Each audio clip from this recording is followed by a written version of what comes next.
Olá pessoas, eu sou o professor Keiler e você está no canal H de História. Se você chegou por aqui, aproveita e se inscreva no nosso canal. Também dê uma clicadinha lá no sininho para ficar por dentro de tudo que acontece por aqui. Hoje nós vamos falar ainda sobre a República Velha, sobre as revoltas que ocorreram ali. E hoje nós falaremos sobre a revolta da Chibata. Roda a vinheta.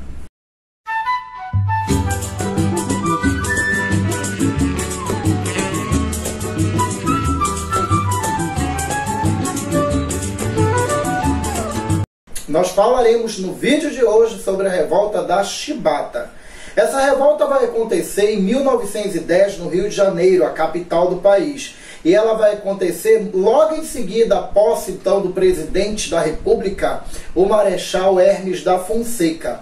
Acontece que é uma revolta que vai ocorrer no meio militar, mais precisamente na Marinha.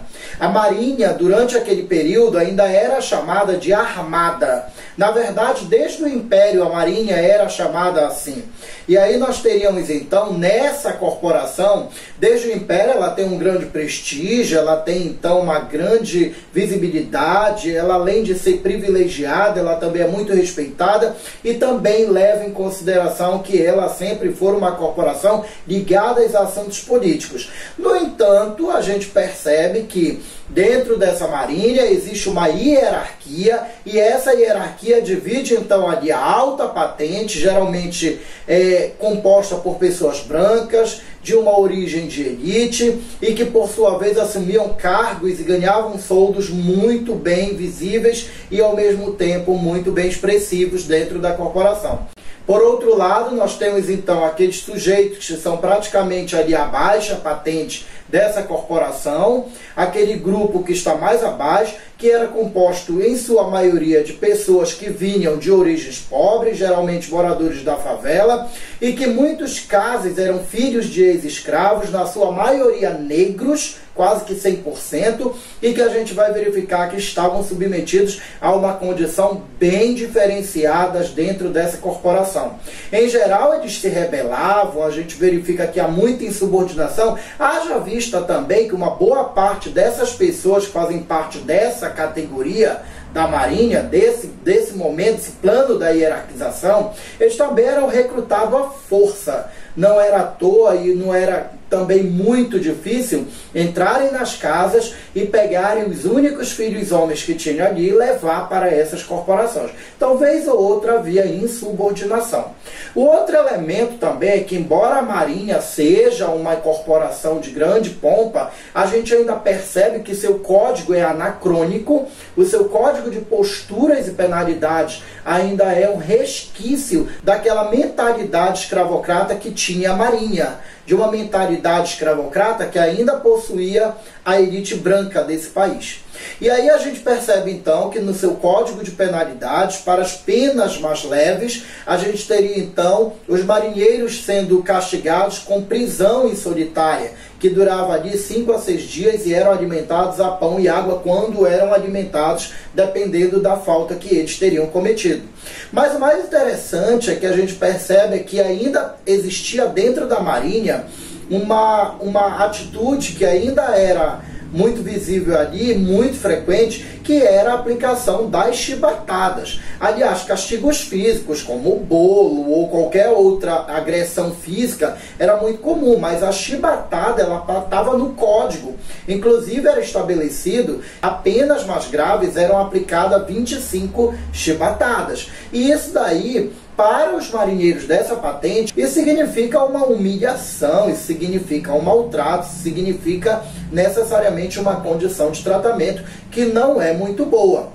É importante também destacar que as condições de tratamento, elas não eram precárias apenas por isso. As condições de tratamento dentro da Marinha, principalmente para essa camada mais baixa, era muito ruim. A gente percebe que além de ganharem soldos muito baixos, na maioria das vezes esse pagamento era muito atrasado, às vezes eles eram os últimos e muito tempo depois de todos os outros receberem, é que eles recebiam esses soldos, o que naturalmente lhe desarticulava todo um planejamento financeiro, e eles eram obrigados também a consumir alimentos estragados. alimentos onde já tinham passado ratos, carnes que já estavam inclusive com vermes. A gente percebe então que tudo isso era ingerido por esses marinheiros. Alguns acabavam contraindo infecções de estômago e acabavam também morrendo por isso. Eles não tinham assistência quando ficavam doentes. A gente percebe então que isso daí faz parte de toda essa situação. E por que eles estavam ali? Porque em alguns casos era até para ganhar soldo, em outros casos também forçados, como eu acabei de falar, mas isso daí era uma coisa que incomodava esses marinheiros. E dentre as pessoas que vão se incomodar, a gente percebe, por exemplo, a figura de um sujeito chamado João Cândido Felisberto. Ele era de origem humilde, filho de ex-escravos, que teria entrado na Marinha aos 14 anos e durante muito tempo ele acabou se destacando, acabou liderando aquele grupo, acabou participando de várias viagens, de vários treinamentos, de vários episódios, que o tornou com o tempo um marinheiro experiente e ao mesmo tempo um marinheiro que tinha ali prestígio por conhecer e ao mesmo tempo saber lidar com as condições e ao mesmo tempo com o manuseio de muitos navios.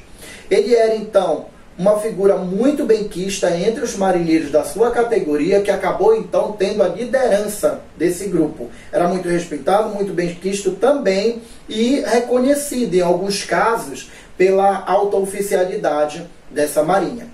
Acontece que por volta de 1910, o governo federal resolveu então promover uma modernização da Marinha brasileira. Aliás, a partir daí, inclusive, salvo engano, ela passa a ser chamada de Marinha, que até então era chamada de Armada. E então a gente verifica que entre as posturas e ao mesmo tempo as ações que visavam modernizar essa corporação, o governo comprou então 4 navios modernos da Inglaterra.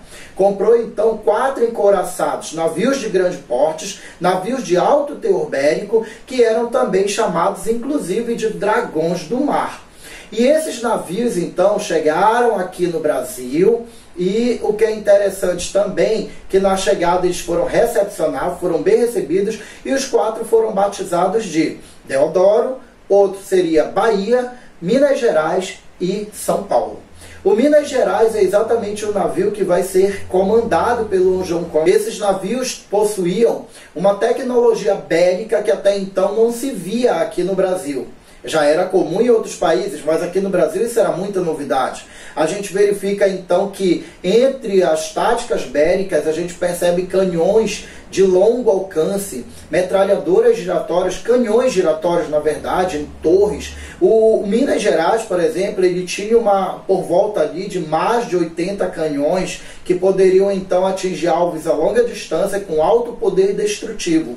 E toda essa tecnologia, todo esse teor bélico que esses navios possuíam, era necessário então que fosse dado um treinamento, era necessário que fosse então levado para a Inglaterra alguns marinheiros para que eles tivessem todo um treinamento para lidar com esses navios. Era muito importante que eles aprendessem a lidar com toda essa tecnologia que para cá, para o Brasil, era muito nova. Então, nesse momento, muitos marinheiros são selecionados para ir para a Inglaterra. É aí então que nós temos toda a hierarquia da Marinha representada nesse treinamento. E entre os membros da categoria mais baixa estava ali então o João Cândido. E enquanto passam por esse treinamento, eles começam a observar alguns detalhes. Quando os marinheiros daqui do Brasil, acostumados a maus tratos e ao mesmo tempo a um tratamento indigno, chegam ali na Inglaterra, eles percebem que na marinha inglesa, os sujeitos da mesma categoria hierárquica, eles tinham um tratamento muito mais humano, muito mais digno. É claro que eles também sofriam castigos, punições, mas eles não apanhavam de chibata e ao mesmo tempo não comiam comida estragada e eram tratados com respeito, faziam parte da corporação. Então isso fez com que aqueles marinheiros brasileiros começassem a pensar e ao mesmo tempo observar aquilo ali e a repensar a sua postura dentro da corporação aqui no Brasil. Porque aqui no Brasil eles não teriam um tratamento pelo menos humano. Essa é uma primeira situação. Esse período também é um período que chegam ali na Inglaterra as notícias a respeito da revolta dos rufos, que também vivendo essa mesma condição precária, muito similar aos brasileiros, se revoltaram contra o governo do czar na Rússia. E vão então pegar o encouraçado Potemkin, que era um navio também de grande poderio bélico, e ameaçar depor o czar com bombardeios caso ele não atendesse algumas exigências. O czar vai atender essas exigências. E acontece que essa revolta e os resultados dela e as ações que ela teve chegou então no ouvido dos nossos marinheiros ali na Inglaterra. Eu poderia dizer então que é nesse momento que nós temos a gênese do que seria mais tarde a revolta da Chibata aqui no Brasil. Em outubro de 1910 que nós teremos o estopim para a revolta da Chibata, que seria exatamente um momento em que um marinheiro baiano chamado Marcelino Menezes, ele seria duramente castigado na frente de outros marinheiros também. Acontece que na saída desses marinheiros, então, ali para o cais, depois então, quando eles voltavam, eles eram revistados. E na revista, um cabo da marinha teria encontrado então 2 garrafas de cachaça no meio da bagagem do Marcelino Menezes. E aí então ele resolve tomar a cachaça, mas acaba se desentendendo e acaba ocorrendo uma briga ali. E aí então, agredido pelo Marcelino Menezes, ele resolve então dar parte ao oficial da marinha chamado João Batista das Neves. Esse sujeito era um sujeito meio sádico, muito cruel, inclusive com os marinheiros, e ele resolve punir o Marcelino Menezes com 250 chibatadas. Pessoal, 250 chibatadas é muito mais do que estabelece o próprio código, que dizia 25 chibatadas. E aí, o que é mais humilhante é que os marinheiros têm que estar lá para ver essa execução da penalidade, e ao mesmo tempo alguns teriam que rufar o tambor, enquanto o Marcelino seria então castigado com 250 chibatadas. Isso seria absurdo. O estopim para a revolta estava agora aceso. O estopim para a revolta praticamente estouraria nesse momento. Diante de toda aquela situação, no dia seguinte a revolta eclode. Os marinheiros tomam os 4 navios. O Deodoro, Bahia, o São Paulo e o Minas Gerais agora estavam sob poder dos revoltosos. O Minas Gerais estava nas mãos do João Cândido. E eles ameaçaram bombardear o Rio de Janeiro, caso algumas exigências não fossem cumpridas. O oficial, João Batista das Neves, acaba sendo morto no meio dessa confusão, no meio dessa revolta. E a revolta, então, estava em curso. Agora a confusão estava toda montada. Era preciso, então, tomar alguma providência. Eles não só ameaçaram bombardear, eles chegaram, então, a se dirigir para o Monte Castelo e o Morro de São Bento, onde lá no Monte Castelo eles acabaram atirando ali na localidade e, por uma fatalidade, a gente verifica, então, atingida por estilhaços, 2 crianças acabam morrendo. E isso daí cria uma condição de pânico. Eles partem para a Baía de Guanabara e ameaçam bombardear o Catete. E aí então isso cria um pânico na cidade. A elite foge para a região dos lagos, foge para Petrópolis, ela foge para onde ela tem condição de ir, e muitas vezes ela tem total condições para isso. Alguns membros da camada popular fogem para o subúrbio, ou então ficam ali, à mercê da sorte e à mercê do que venha acontecer. E aí então nós vamos perceber que diante daquela situação, os navios eles não ficam parados, eles ficam praticamente ali, fazendo manobras. E essas manobras elas são feitas com muita maestria, afinal de contas eram navios muito grandes. Eram navios muito potentes, eram navios gigantes, e esses marinheiros conseguiam movimentar esses navios, esses marinheiros conseguiam manobrar esses navios. Conta-se, inclusive, que um comandante francês que estava na Baía de Guanabara naquele momento, ele teria dito que ele nunca viu marinheiros tão eficientes quanto aqueles em toda a vida dele. Não sei exatamente se ele exagerou. Mais tarde, o jornal americano New York Times também teria publicado uma notícia se referindo a essa grande habilidade que os marinheiros teriam mostrado e demonstrado na Baía de Guanabara. E aí então foi montada uma petição com algumas exigências dentro de uma carta que foi enviado ao Marechal Hermes da Fonseca, que nesse momento se negava a dialogar e muito mais ainda negociar com os revoltosos. E nessas exigências, a gente percebe então que estava ali alguns pedidos, algumas exigências que a gente poderia citar aqui. Entre elas, melhores soldos, isso é muito importante, melhores pagamentos, condições melhores de pagamentos. Ao mesmo tempo, a pontualidade nesse pagamento, isso era muito interessante. Eles queriam condições humanas de tratamento, mais respeito, mais dignidade, inclusive com o consumo de uma comida melhor, o consumo de uma comida mais apropriada e não comidas estragadas. E, é claro, o fim da chibata, porque claramente aquilo era o resquício que ainda existia da escravidão dentro da Marinha. A gente percebe que aquela mentalidade escravocrata era o elemento principal que ainda mantinha a chibata enquanto principal elemento de punição aos marinheiros. E nós estamos falando, gente, de mais de 20 anos da abolição da escravidão. Então a gente percebe que 2 décadas se passaram e a mentalidade escravocrata de tratamento com esses sujeitos apenas por serem negros ainda era uma mentalidade ainda muito retrógrada, anacrônica, ultrapassada, que deveria naturalmente ser suprimida para que acompanhasse então a tal modernidade, modernização da corporação marinha. Acontece que o governo federal não quer negociar, e isso daí acaba sendo uma grande discussão dentro do Congresso Nacional. O Rui Barbosa, na época, inclusive é interessante destacar que ele foi quem disputou as eleições com Hermes da Fonseca, ele vai se colocar contrário a isso e vai liderar um grupo que acha que essas exigências é o mínimo que se pode atender. São exigências dignas da condição humana, não tem por que não atender, não tem por que ficar contra. Mas para o Marechal Hermes da Fonseca, não eram necessariamente as exigências que eram absurdas, mas os marinheiros se revoltarem, exigir.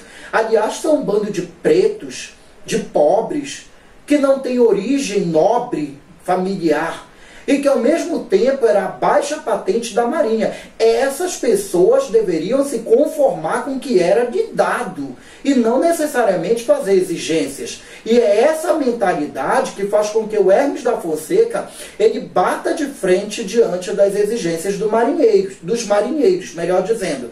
E aí então nós temos todo esse processo de embate e aí a maioria do Congresso acata e o presidente vai ter que seguir também por atender às exigências dos marinheiros, haja vista que elas não eram tão absurdas assim. A própria Inglaterra resolveu então aconselhar o Hermes da Fonseca a tomar a saída mais pacífica possível, em outras palavras, aceitar as exigências. E elas foram aceitas, inclusive incluindo aí a anistia dos marinheiros. E aí então eles entregam os navios, eles saem dos navios e são anistiados. A gente poderia dizer que está resolvido então o problema e da melhor forma possível, de forma pacífica, com anistia, sem punições. Dias depois acontece uma revolta na Ilha da Queimada Grande, que também é conhecida como Ilha das Cobras.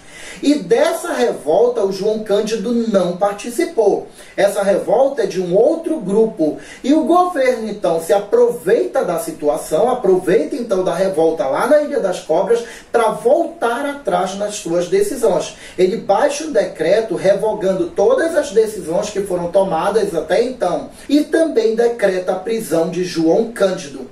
O João Cândido vai ser preso em uma solitária com mais 17 pessoas. Pessoal, solitária dá no máximo umas 6 ou 7 pessoas. No entanto, 18 pessoas serão presas em uma solitária.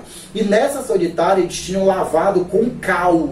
E ao lavar com cal, isso significa dizer que logo quando ela secar, ela vai começar a evaporar e aquilo dali vai sufocar aquelas pessoas. Depois de efetuada essa prisão, o comandante da Marinha então vai para o clube naval confraternizar a paz, a solidariedade, a bondade e tudo mais que poderia ser lembrado na noite de Natal. Eles só foram então abrir a solitária depois de 3 dias. 16 pessoas haviam morrido. Entre os sobreviventes estava então o João Cândido. Ele é levado a um hospício.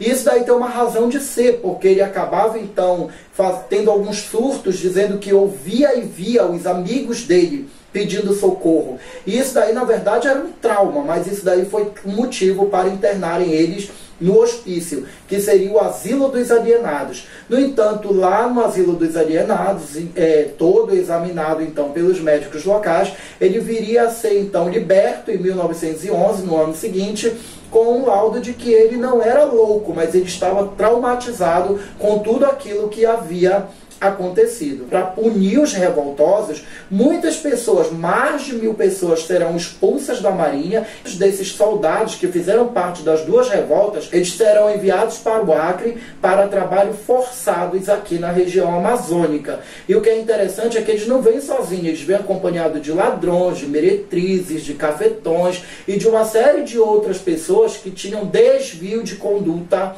social, que eram enviados para cá. Aliás, isso é um castigo muito comum nesse período, degredarem para o Acre, é como se fosse um castigo, o exílio para o fim do mundo. E aqui no Acre, por sua vez, a gente verifica que havia toda uma prosperidade com relação à extração da borracha, havia uma elite, haviam pessoas aqui que se incomodavam com isso, porque praticamente estavam se sentindo na lata de lixo da sociedade brasileira. Isso não era muito bom. E aí, gente, depois de toda essa história, é muito óbvio que o João Cândido ele não volte, depois que ele sai então do hospício, do Asilo dos Alienados, ele não volte para a Marinha. E a Marinha, por sua vez, durante muito tempo, ela fez muito esforço, ela se empenhou demais em riscar da memória da Marinha a figura do João Cândido, a revolta da Chibata, que durante muito tempo foi chamada de revolta dos marinheiros, e é claro que o João Cândido ele vai ser uma figura esquecida, forçadamente esquecida. E aí nós teríamos então, a partir daí, ele levando uma vida como pescador, ali no Cais do Valongo, ali pelo Rio de Janeiro, no centro, basicamente. Ele vai levar uma vida como pescador, morar numa favela por ali próximo daquela região, e ele vai pescar o seu peixe, comercializar esse peixe, e vai levar a vida assim. Anos mais tarde, salvo engano, parece-me que o governador Brizola teria lhe dado então uma aposentadoria, uma pensão, da qual ele viveu há algum tempo, enquanto o Brizola era governador, se eu não me engano, no Rio Grande do Sul. Tá? Se você quiser, você checa essa informação e coloca aqui nos comentários essa informação direitinha pra gente compartilhar isso daí com quem assistiu o vídeo. Ele teria vivido até 1969, é quando ele vai morrer ali no Rio de Janeiro. Ele morre de câncer, se eu não me engano, praticamente ali na miséria, numa favela no Rio de Janeiro. Conta-se também sobre um episódio que aconteceu em 1953, quando então o navio Minas Gerais, comandado e pilotado por ele durante a revolta, teria sido vendido como sucata. E quando o navio então é rebocado ali pela Baía de Guanabara, que ele passa ali pelo cais, ele então pega, se eu não me engano, uma embarcação menor e vai até o navio e consegue abraçar e beijar o navio e chorar, lembrando de toda aquela situação. Acontece, gente, que durante muito tempo o João Cândido ele vai realmente ficar anônimo. É na década de 70 que a gente vai verificar, então, dois compositores, João Bosco e Aldir Blanc, que são muito famosos naquela época por várias canções compostas por eles, que eles vão compor, entre essas canções, a música Mestre Sala dos Mares. Há muito tempo nas águas da Guanabara. E essa música, por sua vez, ela fazia uma reverência a ele, a revolta da Chibata, e ao próprio João Cândido, inclusive chamando ele de Almirante Negro, uma coisa que foi totalmente repudiada pela Marinha. Ele era uma pessoa subversiva, e isso daí não deveria ser levado em conta, isso daí não deveria ser, seria uma afronta constar na música. Na época, essa homenagem a um revoltoso também não era bem visto. O Brasil vivia uma ditadura militar, e a ditadura então resolveu censurar a música. A música ficou censurada durante algum tempo, vindo tocar mais tarde, inclusive gravada e imortalizada pelo João Bosco e depois também pela Elis Regina. É na década de 2000, a partir de uma reformulação de pensamentos e ao mesmo tempo de estudos da própria história, que alguns sujeitos que eram anônimos, eles vêm à tona, que eles começam a aparecer. E no meio deles estaria então o João Cândido, que vai ganhar inclusive homenagem, vai ganhar estátua ali na Praça 15, no Rio de Janeiro, que demonstra exatamente que agora esses heróis, que durante muito tempo foram vistos apenas como bandidos por afrontar uma elite, embora seja por dignidade e melhorias das suas próprias vidas, eles começam a vir à tona e frequentar as nossas praças como verdadeiros heróis. Se você considera um herói ou não, isso daí já é uma opinião sua. A gente está aqui apenas para lidar com o fato histórico e ao mesmo tempo com as ações de cada sujeito que viveram determinados períodos e fizeram determinadas ações e reivindicações. E se você gostou desse vídeo, dá um like aqui. Se você não gostou, dá um dislike, que qualquer coisa está servido. Se inscreva no canal, aperte o sininho para saber das novidades e o canal H de História, mais uma vez, agradece você aqui. Valeu!